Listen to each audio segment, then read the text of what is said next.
My name is Deborah D. Stroop, and I was 30 years old when my fiancé called off our wedding 1 month before the ceremony because he said he could not spend his life wondering whether he had settled. Until then, I thought I was one of the fortunate ones. Nathan and I met in college and stayed together for 8 years.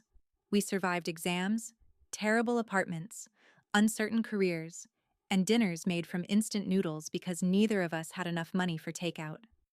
We grew up side by side. Eventually, the studio apartment became a comfortable place downtown. The secondhand dishes became a wedding registry. The vague idea of someday became a date circled in red on our kitchen calendar. Everything was arranged: the venue, the caterer, the photographer, the guest list, the honeymoon. Our families had already paid several deposits.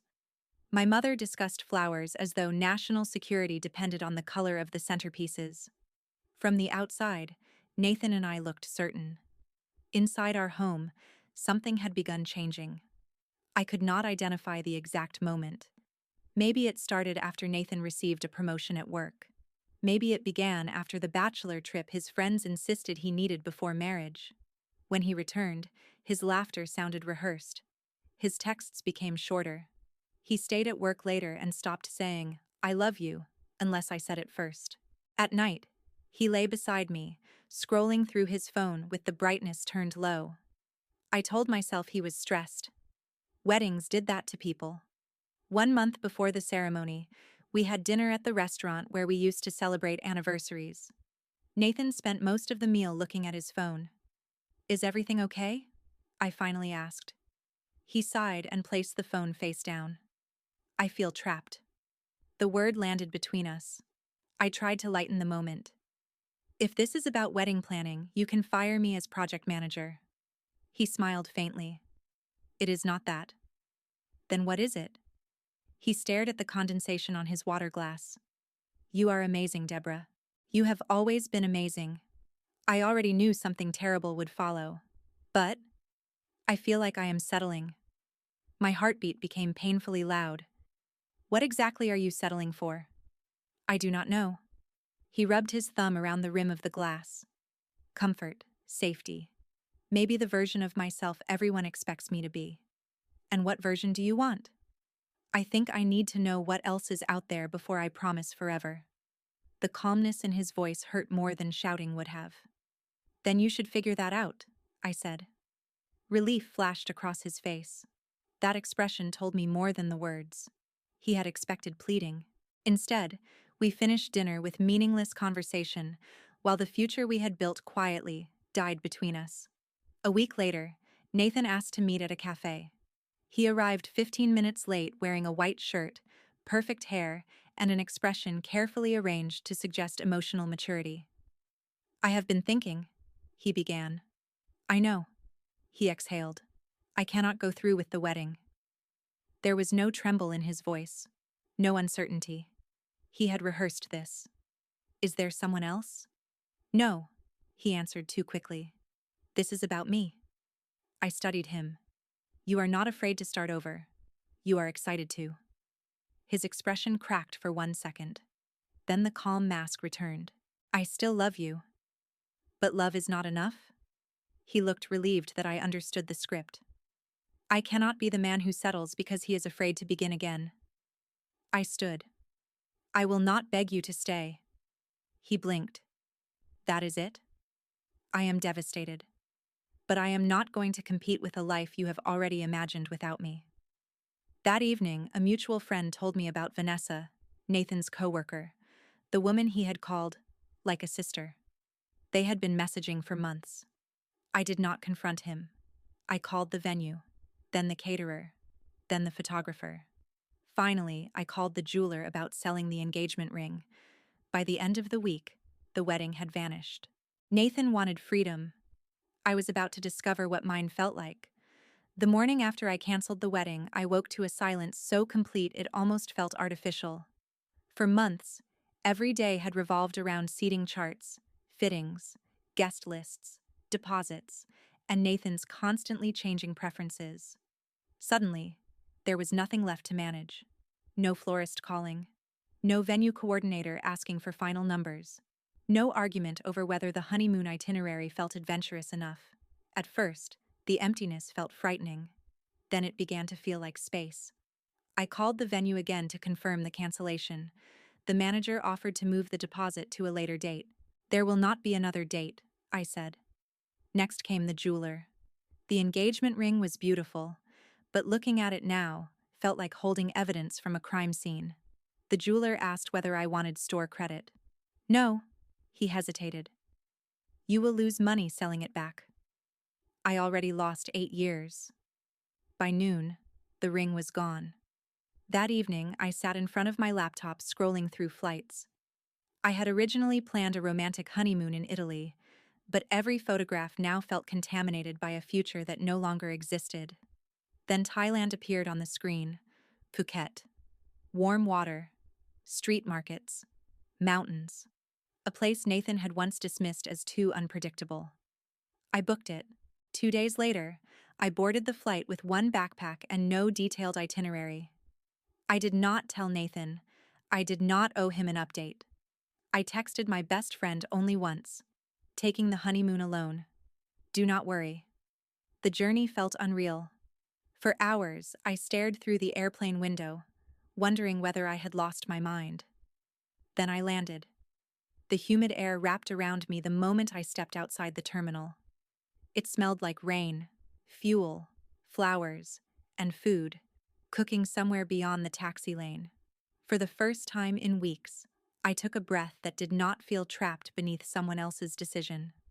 I swam in water so clear that I could see my feet beneath the surface. I hiked until my legs burned. I ate from street stalls without asking whether Nathan would approve of the hygiene. I took photographs simply because something looked beautiful, not because it matched a social media theme. At first, I still reached for my phone whenever something happened. A sunset. A strange fruit at the market. A temple glowing in the evening light.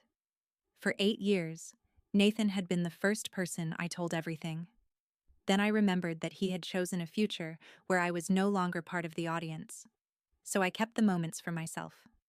One evening, I sat alone on the beach with a bottle of beer. The horizon was turning orange, and fishing boats looked like dark scratches against the light. I thought about Nathan saying he could not settle. For years, I had believed stability was proof that we had succeeded. He saw it as evidence that life had become too small. But sitting there, I understood something. He had not been running toward a better future. He had been running from effort, from contentment, from the frightening responsibility of choosing one person and building something real. Vanessa represented possibility because she had never seen him sick, tired, broke, or uncertain. She knew only the version of Nathan who appeared at work in polished shoes and told charming stories. I knew the man behind the performance. And apparently, that had become less exciting than being admired by someone new. By the end of the trip, I was not magically healed. I was not reborn. I simply felt finished. Peacefully finished. On the return flight, I deleted photographs from my phone. Engagement dinners. Venue tours. Nathan asleep beside me on vacations. Every image felt like part of a story whose ending I finally understood. When the plane landed, my phone connected to the network and flooded with notifications. Most were from Nathan. "Can we talk? Please answer. I need to explain." Then the messages became more frantic. "Deborah, please." I made a mistake. I ignored them. One message came from his best friend, Leah. "You probably do not care, but Nathan is not doing well. Vanessa ended things. He is having panic attacks and calling your mother. Maybe check on him." I read it twice. Vanessa had already left him. The freedom he wanted had lasted less than my honeymoon. Out of curiosity, I checked his social media. The confident photographs were gone. His profile picture showed him looking tired beneath dim lighting. Vanessa had removed every photograph of them together. Her page was filled with new trips and dinners. Nathan had abandoned 8 years to chase possibility. Now possibility had moved on without him. That night, I unpacked my bag, opened a beer, and turned off my phone. I did not call. I did not ask what happened. I did not offer comfort. Nathan had chosen to find out what else was out there. Now, he had his answer. And I was no longer responsible for helping him survive it. Nathan's collapse began quietly. At first, it came through other people. A mutual friend mentioned seeing him at a coffee shop, looking exhausted and asking whether I had said anything about him. Then my sister told me he had called her late at night and asked whether I was seeing someone else. A few days later, my landlord contacted me. Nathan had appeared outside my former apartment and sat on the front steps for nearly an hour. He said he only wanted to talk, but the landlord described him as disheveled, red-eyed, and barely holding himself together. I did not go there. I had spent 8 years helping Nathan regulate every crisis, every insecurity, every fear that he was not doing enough with his life. I was no longer willing to become the emergency service he called after destroying the relationship. Then my mother phoned. Her voice was careful. Nathan has been calling the house. I closed my eyes. What does he want? He says he made a mistake. That is not new information. He is not doing well, Deborah. I said nothing. Mom continued. Vanessa ended things. Apparently, she told him he had become too dependent and too emotional. He lost his job last week. He says he cannot sleep. I leaned back in my chair and stared at the ceiling. The irony was difficult to ignore. Nathan had called our life predictable and confining. Now he could not survive the unpredictability he had chosen. Please do not get involved, I told Mom. He sounds desperate. He made me optional before the wedding. I am not becoming essential again because Vanessa changed her mind. Mom went silent. She did not argue. That helped. Nathan's messages continued through new email addresses. I cannot eat. I keep replaying everything. I was confused. I miss our life. I miss you. The words were emotional, but they still centered him. His confusion, his pain, his loss. Not once did he ask what canceling a wedding had done to me. Not once did he acknowledge the deposits, the humiliation, or the months he spent lying while texting Vanessa. He wanted relief, not accountability. While Nathan unraveled, I rebuilt. I returned to work and asked for projects I had previously avoided because wedding planning consumed my evenings. I picked up my camera again. Photography had once been the thing I loved most before Nathan began calling it an expensive hobby. I spent weekends walking through the city, photographing rain against windows, strangers waiting for trains, and morning light spilling between buildings. I reconnected with friends Nathan had slowly pushed out of our lives because he did not match their energy. They did not ask why I had disappeared. They simply welcomed me back. My world expanded. Then, one evening, Nathan appeared outside my new apartment. His car was parked near the curb with the engine off. He sat behind the wheel in darkness.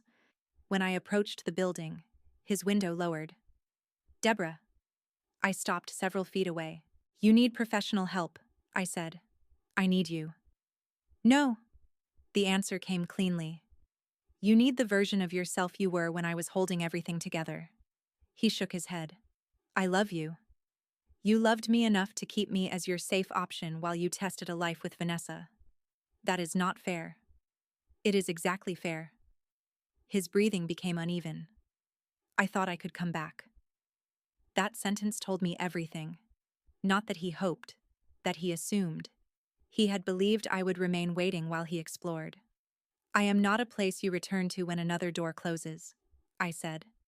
Tears moved down his face. I do not know who I am anymore. That is something you have to discover without using me. I walked toward the building. He called my name. I stopped but did not turn. Do you hate me? No. My hand rested against the entrance door. I am just no longer responsible for what happens to you. Then I went inside. Through the glass, I watched him stand beside the car for several minutes. He looked completely lost. For the first time, I understood that his breakdown was not only heartbreak. Nathan had built his identity around being wanted. Vanessa had wanted him while he belonged to someone else. The moment he became fully available, the excitement disappeared. Now, neither of us wanted the version of him he had chosen to become, and I was finally free enough not to feel sorry for him. Nearly a year passed after Nathan appeared outside my apartment. Life did not transform through one dramatic breakthrough. It changed through ordinary choices, repeated until they became a new reality. I accepted a position with another company. I returned to running in the mornings. I began taking photographs professionally on weekends, mostly small events and portraits. The work paid less than my regular job, but it gave me something money could not measure. It reminded me who I had been before Nathan's uncertainty became the center of my life. Then I met Daniel. He was patient without being passive, confident without needing an audience, and emotionally steady in a way that never felt dull. He listened. He showed up when he said he would.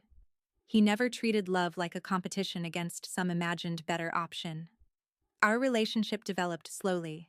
No frantic declarations, no social media performance, just two people building trust one honest moment at a time. By the following spring, Nathan had become something I rarely thought about. Then I saw him again at a mutual friend's engagement party. Daniel and I arrived together. The party was held in a renovated loft with warm hanging lights, exposed brick, and tall windows overlooking the city. I was speaking with friends near the bar when I heard a familiar voice behind me. Deborah. I turned. Nathan stood several feet away holding a half-empty glass of white wine. He looked different. Not destroyed. Not dramatic. Just diminished. His shoulders curved inward. The confidence he once carried like a tailored jacket had disappeared. "You look good," he said. "Thank you." His eyes moved toward Daniel, who was talking with someone across the room. "Is that your boyfriend?" "Yes." Nathan looked down. "He seems nice?" "He is." The silence between us grew heavy. Finally, he said, "I owe you an apology." I waited. I thought calling off the wedding would make me feel free. His fingers tightened around the glass. For a while it did. Everything with Vanessa felt exciting because it was secret. Then once I was actually available, she lost interest. That was her choice. I know. He looked at me. I destroyed 8 years for a fantasy. There was a time when hearing those words would have felt like victory. Now they felt like information from someone else's life. "I thought you were holding me back," he continued. "But you were the only person helping me move forward." I said nothing. His eyes became wet. "Do you hate me?" "No." The answer surprised him. "I hated what you did for a while," I explained. "But I do not hate you." "Then maybe we could talk sometime." "We are talking now. I mean properly. Coffee, dinner, somewhere quiet." "For what?" "Closure." I almost smiled. "Nathan, you had closure when you canceled the wedding. That was not closure. That was me making the biggest mistake of my life. It may have been your biggest mistake." I kept my voice calm. "But it became one of the best things that happened to me." He flinched. "You cannot mean that." "I do." Daniel appeared beside me carrying 2 drinks. He looked at Nathan, then at me. "Everything okay?" "Yes." I took the glass he offered. "Nathan, this is Daniel." They exchanged a restrained greeting. Nathan's attention returned to me. "Do you ever think about us?" The question hung there. 8 years. College. Cheap apartments. Wedding plans. A canceled future. Once, those memories filled every corner of my mind. Now they belong to a closed room I no longer entered. "No," I said softly. "Not anymore." His face fell. "That is cold." "No, it is finished." I looked at him without anger. "You wanted to know what else was out there. You found out. And lost everything. That does not mean you cannot build something new." "Without you?" "Yes." The engagement party host called everyone toward the center of the room for a toast. Daniel placed one hand gently at my back. I turned to leave. "Deborah," Nathan called. I looked at him one final time. "I really am sorry." "I believe you." Hope flickered across his face. "But forgiveness is not an invitation back." Then I walked away with Daniel. Later that night, we crossed the city hand in hand beneath the cool spring air.